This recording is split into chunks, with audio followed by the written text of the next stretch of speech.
الحمد لله الحمد لله القائل ولكل وجهة هو موليها فاستبقوا الخيرات أينما تكونوا يأتي بكم الله جميعا إن الله على كل شيء قدير أشهد أن لا إله إلا الله أشهد أن لا إله إلا الله وحده لا شريك له وأشهد أن محمدا عبده ورسوله اللهم صل وسلم وزد وبارك على سيدنا محمد وعلى آله وأصحابه أجمعين أما بعد فيا عباد الله اتقوا الله أوصيكم وإياي بتقوى الله فقد فاز المتقون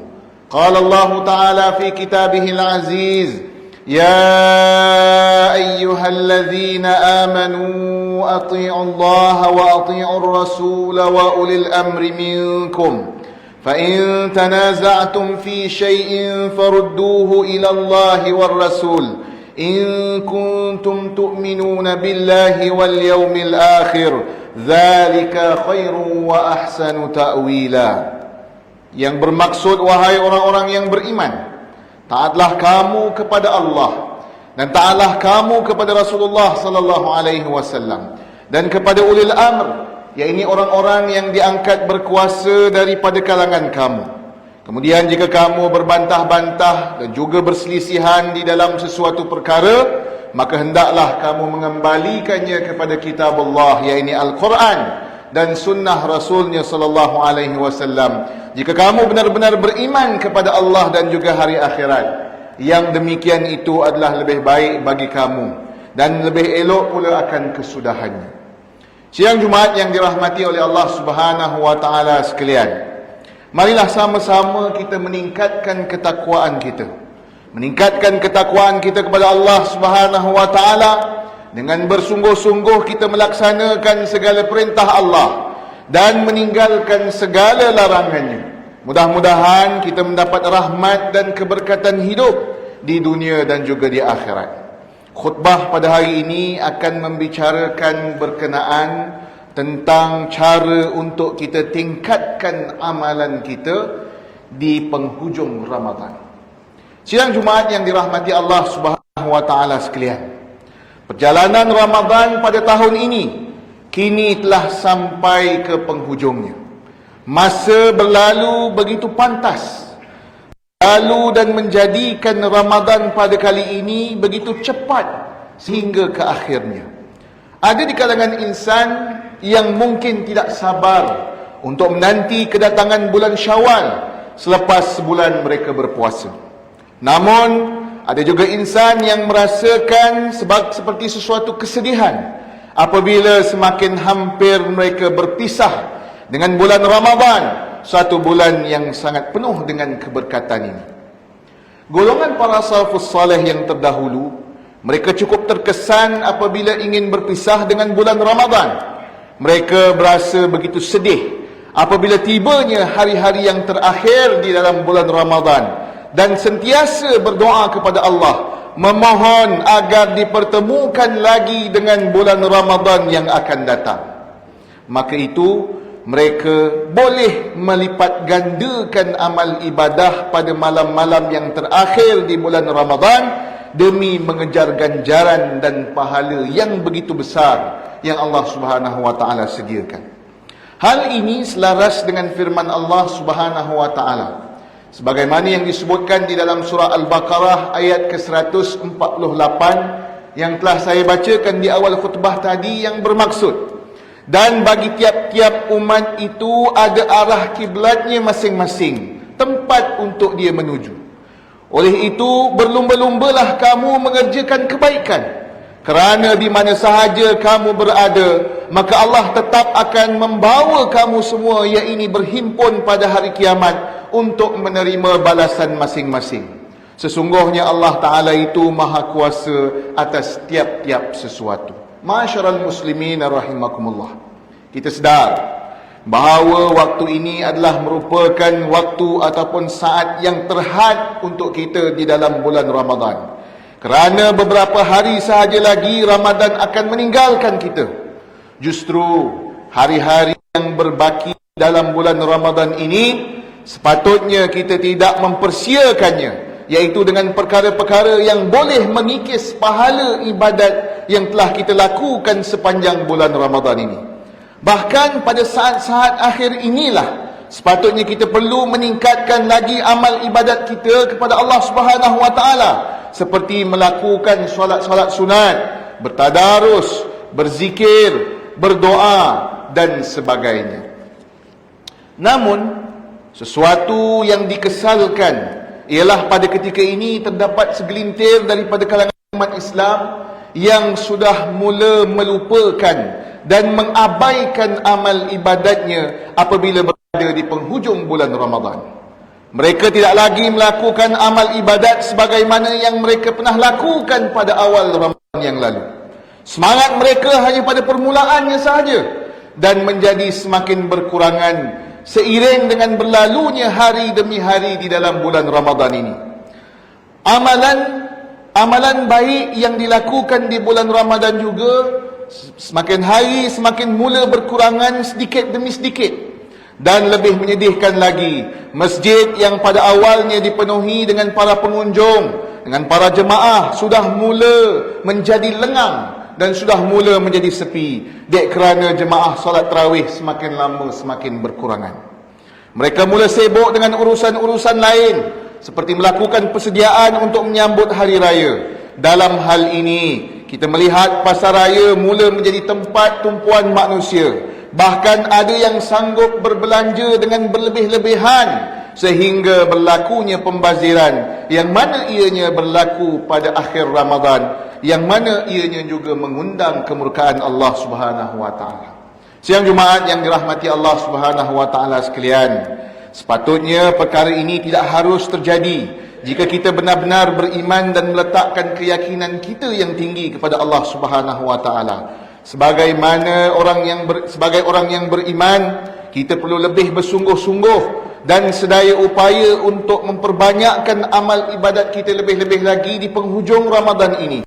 Hal ini dikatakan demikian kerana penghayatan dalam Ramadan bukan sekadar hanya berdasarkan pada waktu siangnya, iaitu dengan tubuh badan manusia yang keletihan menahan lapar dan juga dahaga.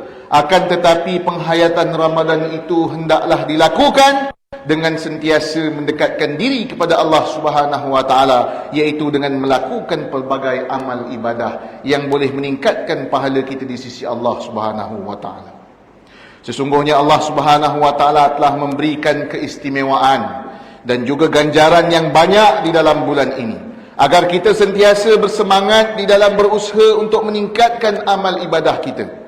Anugerah yang besar yang Allah telah berikan ini seharusnya kita tidak sia-siakan.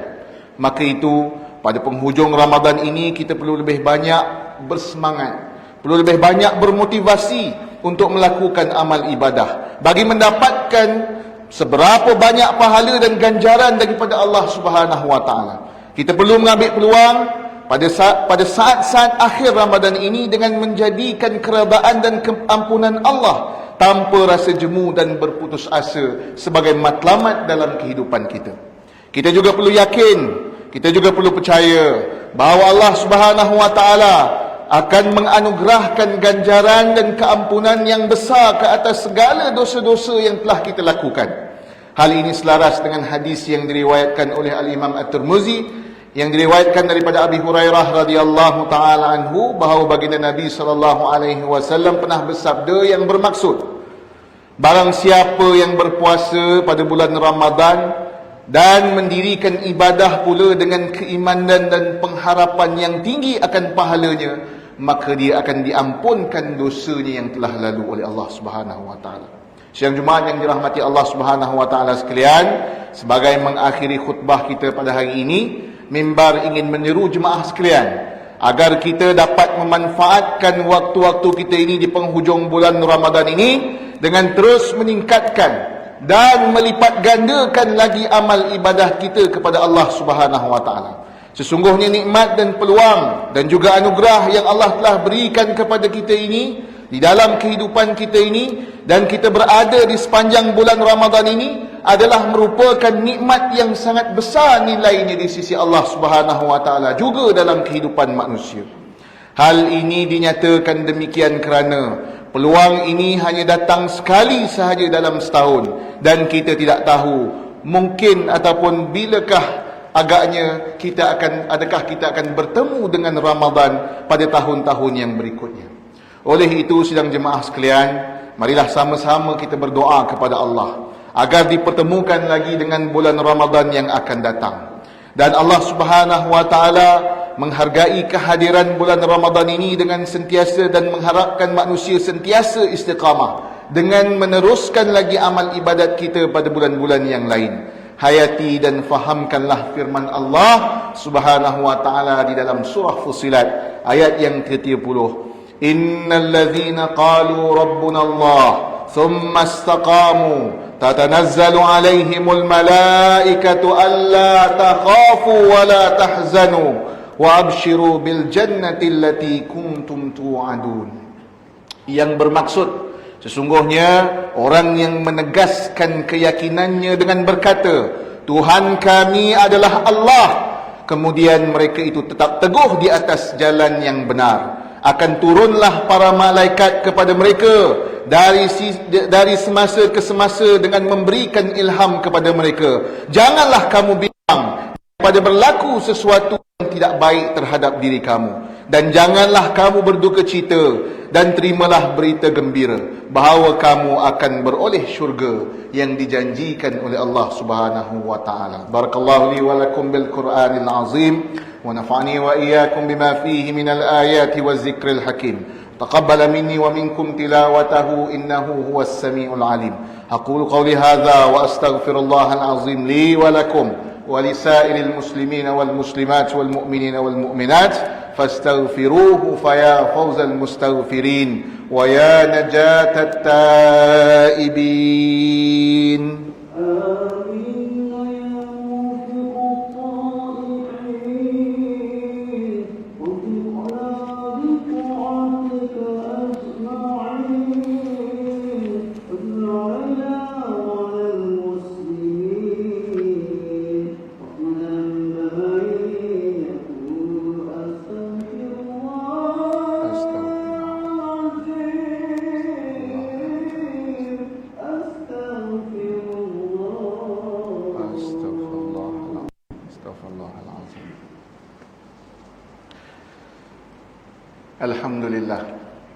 Alhamdulillahi hamdan katsiran kama amar. Asyhadu an la ilaha illallah wahdahu la syarika lah, iqraran bi rububiyyatihi wa irghaman liman jahada bihi wa kafar. Wa asyhadu anna sayyidana Muhammadan sayyidul bashar sallallahu wasallam ala sayyidina Muhammad wa ala alihi wa sahbihi mattasalat aynun bi nazarin wa uzunun bi khabar. Amma ba'du faya ibadallah ittaqullaha fima amar wantahu amma nahakum anhu wa zajar. Wahai para hamba Allah sekalian, ingatlah bahawa dunia ini adalah tempat tumpangan untuk kita buat sementara cuma. Akhirat jualah sebenar-benar tempat yang kekal untuk kita buat selama-lamanya. Maka oleh yang demikian, marilah kita bertakwa kepada Allah Subhanahu wa taala untuk kita mendapatkan kebahagiaan serta menyelamatkan diri kita dan juga ahli keluarga kita daripada siksaan api neraka. Allah Subhanahu wa taala berfirman di dalam surah Al-Ahzab ayat yang ke-56, Innallaha wa malaikatahu yusalluna 'alan nabi ya ayyuhalladzina amanu sallu 'alaihi wa sallimu taslima. Yang bermaksud, sesungguhnya Allah dan juga para malaikatnya berselawat, yakni memberikan segala penghormatan dan juga kebaikan kepada Nabi Muhammad sallallahu alaihi wasallam. Wahai orang-orang yang beriman, berselawatlah kamu ke atasnya serta ucapkanlah salam sejahtera dengan penghormatan yang sepenuhnya. Allahumma salli wa sallim wa barik ala sayyidina Muhammad wa ala ali sayyidina wa maulana Muhammad.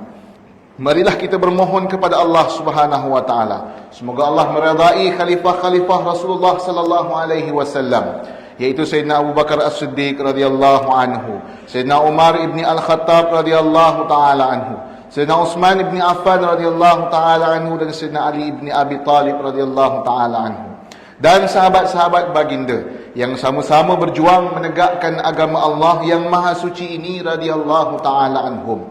Seterusnya kepada bapa saudara baginda Sayyidina Hamzah dan juga Sayyidina Abbas radhiyallahu taala anhuma, cucunda baginda Sayyidina Hasan dan Sayyidina Husain radhiyallahu taala anhuma, putri-putri baginda Sayyidatuna Fatimah Zahra dan lain-lainnya radhiyallahu taala anhun, isteri-isteri baginda Sayyidatuna Khadijah, Sayyidatuna Aisyah dan lain-lainnya radhiyallahu taala anhun, pada sekalian keluarga, sahabat-sahabat, pengikut-pengikut sahabat radhiyallahu taala anhum, dan mereka yang menuruti mereka itu dari semasa ke semasa hinggalah hari kiamat. Allahumma ighfir lil muslimina wal muslimat wal mu'minina wal mu'minat al ahya'i minhum wal amwat. Ya Allah, ampunkanlah sekalian kaum muslimin dan muslimat, mukminin dan mukminat, sama ada yang masih hidup ataupun yang telah meninggal dunia.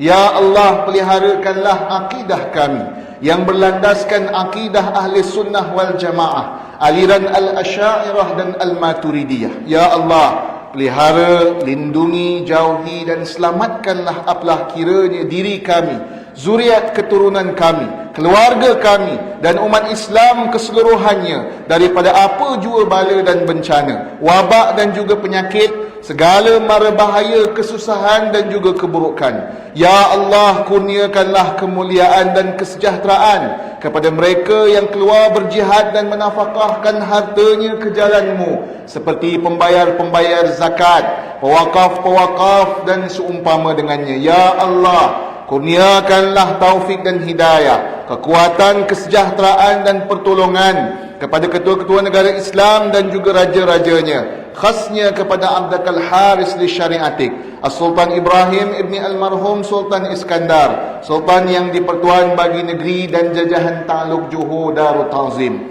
pada Raja Zahid Sofia binti Almarhum Sultan Idris Shah Permaisuri Johor, pada Tengku Ismail ibni Sultan Ibrahim Tengku Mahkota Johor, dan Cik Puan Besar Khalidah binti Bustamam paduka putera-putera dan putrinya, kerabat-kerabat diraja dan juga rakyat sekalian. Allahumma a'izzal Islam wal muslimin wa khzulil kafarata wa mubtadi'is sayyiati wal musyrikin wa kulla man huwa aduwwul lid-din. Allahumma farrij humumal muslimin دين عن المدينين وأحسن خلاص المسجونين واجعل هذا البلد آمنا مطمئنا رخيا وسائر بلاد المسلمين آمين يا رب العالمين. اللهم أدخلنا وذريتنا وأصولنا وفروع الجنة مع الأبرار يا عزيز يا غفار يا رب العالمين. ربنا هب لنا من أزواجنا وذريتنا قرة أعين واجعلنا للمتقين إماما.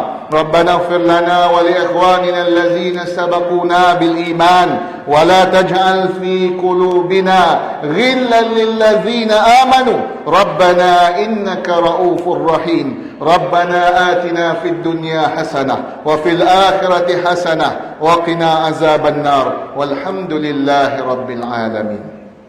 عباد الله، إن الله يأمر بالعدل والإحسان وإيتاء ذي القربى وينهى عن الفحشاء والمنكر والبغي يعظكم لعلكم تذكرون. فاذكروا الله العظيم يذكركم واشكروه على نعمه يزدكم ولذكر الله أكبر والله يعلم ما تصنعون. أقيموا الصلاة.